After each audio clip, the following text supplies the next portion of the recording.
प्रार्थना ह्या चॅनलमध्ये तुमचं खूप स्वागत आहे। श्री स्वामी समर्थ। आज मी तुम्हाला सांगणार आहे गुरुचरित्र पारायण विशेष सेवा, जी 9 जुलैपासून तर 19 जुलैपर्यंत आपल्याला करायची आहे। 2 अध्यायांचं रोज पठण करायचं आहे।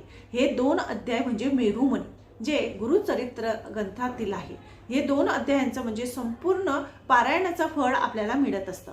म्हणून जर तुम्हाला गुरुचरित्र पारायण करणं शक्य नसेल तर तुम्ही हे 2 अध्याय रोज पठण करायचे आहे। 9 तारखेपासून तर 29 तारखेपर्यंत, म्हणजे ही 21 दिवसाची सेवा तुमच्या हातून होत असते। बघा, हा अतिशय पवित्र असा ग्रंथ आहे, 5वा वेद मानला गेलेला आहे। म्हणून ह्या ग्रंथाचं जर आपण आपल्या घरामध्ये रोज पठण करायला लागलो तर अनेक असे प्रश्न आहे जीवनातले ते समाप्त होत असतात। पण ते कशा पद्धतीने करावं ते तुम्हाला सांगते। जर तुम्ही संकल्पयुक्त करत असणार तर नक्कीच संकल्पयुक्त करा, कारण की ज्या वेळेस आपण संकल्पयुक्त ही सेवा करत असतो ती देवापर्यंत पोहोचते आणि ती तात्काळ म्हणजे लवकर पूर्ण होण्यास मदत होत असते। बघा, गुरुचरित्र पारायण करणं कोणाकोणाला संपूर्ण शक्य नसतं, कारण की 53 अध्याय असतात आणि 7 दिवसापर्यंत त्याचे नियम पाळावे लागतात। पण ह्या ग्रंथाचं जर आपण पारायण करत असणार, म्हणजे 2 अध्यायांचं जर आपण पारायण तुम्ही वाचन असणार तर तुम्हाला कोणतेच नियम नाही। तुम्ही रोज हे अध्याय असे पण तुम्ही रोज वाचू शकतात, किंवा आता गुरुपौर्णिमा आली आहे तर त्या निमित्ताने सुद्धा तुम्ही तुमच्या घरात पठण करू शकतात। हे वाचण्यासाठी सकाळी ज्या वेळेस तुम्हाला वेळ मिळेल, सकाळ संध्याकाळ दुपार निवांत वेळ असेल त्यावेळेस वाचले तरी सुद्धा चालते। हे वाचताना नियम म्हणून काहीच नाही आहे। मला वाचताना संकल्प घ्यायचा। ज्या दिवशी तुम्ही वाचायला सुरुवात करणार, म्हणजे आता 9 तारखेपासून जर केलं तर तुमचं 21 दिवसाची ही सेवा होणार, म्हणजे 29 तारखेला गुरुपौर्णिमा आहे, म्हणजे तोपर्यंत तुमचे 21 दिवस होणार। आणि जर तुम्ही 9 तारखेपासून तर 19 तारखेपर्यंत केलं तर 11 दिवसाची ही सेवा होते। जसं तुम्हाला जमेल तशा पद्धतीने तुम्ही करायचं आहे। नाही आपल्याला काहीच करणं शक्य तर दर गुरुवारच्या दिवशी हे 2 अध्याय वाचायला पठण करा।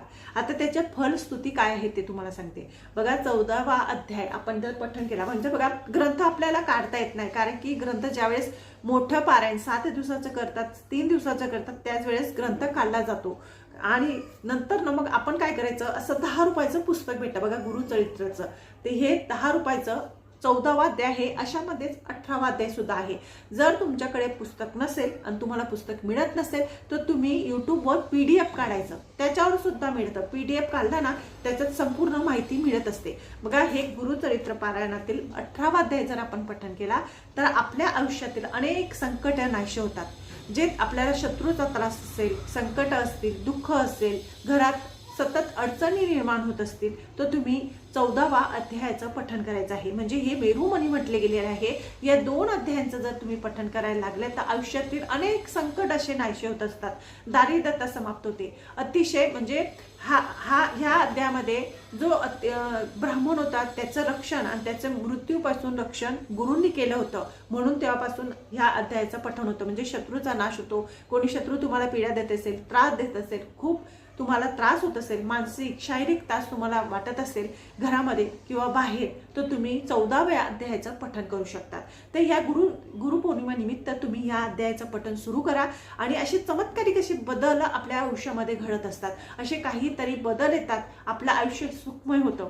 शत्रूचा तर नाश होतो, पण शत्रू आपल्या वाटेला कधीच येत नाही आणि आपल्या संकटांपासून सुद्धा निवारण हा जो अध्याय आहे तो करत असतो। म्हणून 14वा अध्याय प्रत्येकाने आपल्या घरामध्ये पठण करायलाच पाहिजे। भले तुम्हाला रोज करणं शक्य नसेल तर गुरुवारच्या दिवशी आपल्या गुरूंचा वार असतो, त्या दिवशी केलं तरी सुद्धा चालेल। आता तुम्हाला 18वा अध्याय पठण केल्याने आपल्याला काय लाभ होतात। गुरुचरित्रातील 18वा अध्याय पठण केल्याने त्या घरामध्ये दारिद्र्यता निवास करत नाही, लक्ष्मीची प्राप्ती होते, घरात सुख समृद्धी भरभराटी होते, आरोग्य चांगलं राहतं, घरातल्या लोकांची प्रगती होत चालते। म्हणून गुरुचरित्रातील 18वा जो अध्याय आहे तो अतिशय प्रभावशाली आहे।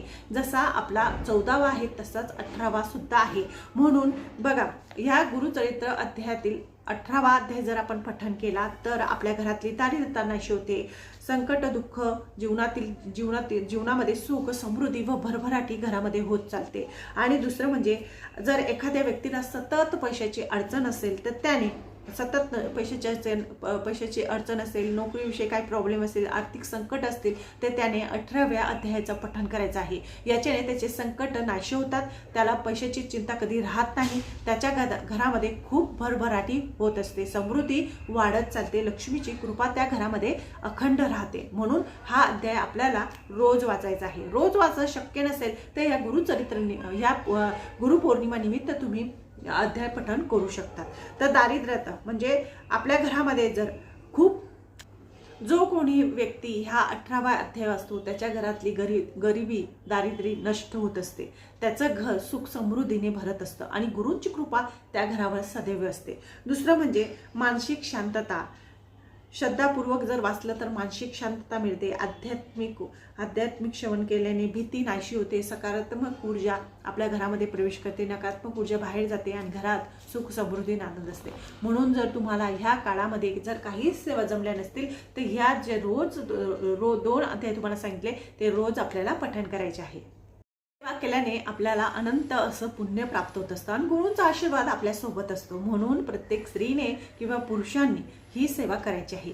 या काळामध्ये काहीच नियम पाळण्याची गरज नाही, पण आपल्याला ही सेवा खूप मनोभावेने श्रद्धेने करायची आहे.